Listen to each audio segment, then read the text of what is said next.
உலகெங்கும் வாழும் தமிழ் நெஞ்சங்களுக்கு ரவி நற்றமிழின் அன்பு வணக்கம். சில தமிழ் பாடல்களை நாம் படிக்கும்போது இது என்ன ஒன்றுமே புரியவில்லையே என்று நமக்கு என்ன தோன்றும். ஆனால் அந்த பாடலை சரியாக சொற்களை பிரித்து படித்தால் பெரிய வியப்பு ஏற்படும். ஆகா, இவ்வளவு பெரிய கருத்தை இவ்வளவு சிறிய சொற்களில் அடக்கிவிட்டாரே என்று என்ன தோன்றும். அப்படிப்பட்ட ஒரு அற்புதமான கவி காளமேக புலவரின் காவரிசை பாடல் இதோ.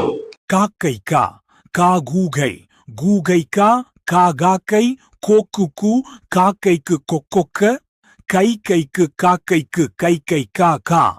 இப்பாடலில் காக்கை காகா கூகை என்ற சொல் விளையாட்டை பாருங்கள். இதனுடைய பொருள் என்னவென்றால், கூகை என்றால் ஆந்தை என்று பொருள்.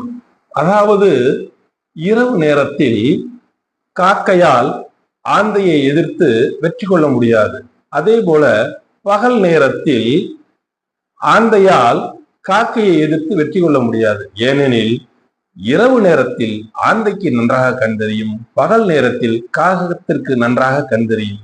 அதுபோலத்தான் ஒருவர் வலிமையும் அவரவர்க்கு, ஒருவருடைய காலமும் அவரவர்க்கு உரிய காலமாகும் என்று இரு பறவைகளின் வாயிலாக கவிஞர் சொல்லுகிறார்.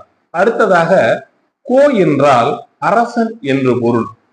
அரசன் நாட்டை எவ்வாறு காக்க வேண்டும் என்பதை அழகாக சொல்லுகிறார்.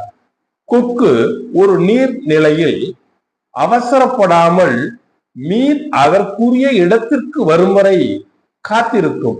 உரிய இடத்திற்கு வந்தவுடன் அந்த மீனை டக்கென்று கவி கொத்திவிடும். அதுபோல்தான் அரசனும் என்ன செய்ய வேண்டும் என்றால், எவ்வளவு வலிமை உடையவனாக இருந்தாலும் கூட அதற்கான கால கருதி ஒரு செயலை செய்தால்தான் அந்த செயல் வெற்றி பெறும். அந்த காலம்தான் இங்கு முக்கியமானது. அதனால் காலம் தவறாமை என்பது புலவர் அவர்களால் இந்த பாடலில் வலியுறுத்தப்பட்டுள்ளது.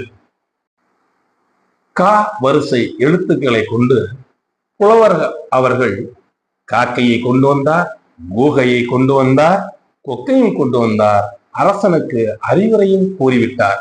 இப்படிப்பட்ட ஒரு இனிய பாடல்களை கேட்க ரவி நற்றமிழ் சேனலை பார்க்கவும், ரசிக்கவும், பகிரவும் மறவாதீர்கள். நன்றி, வணக்கம்.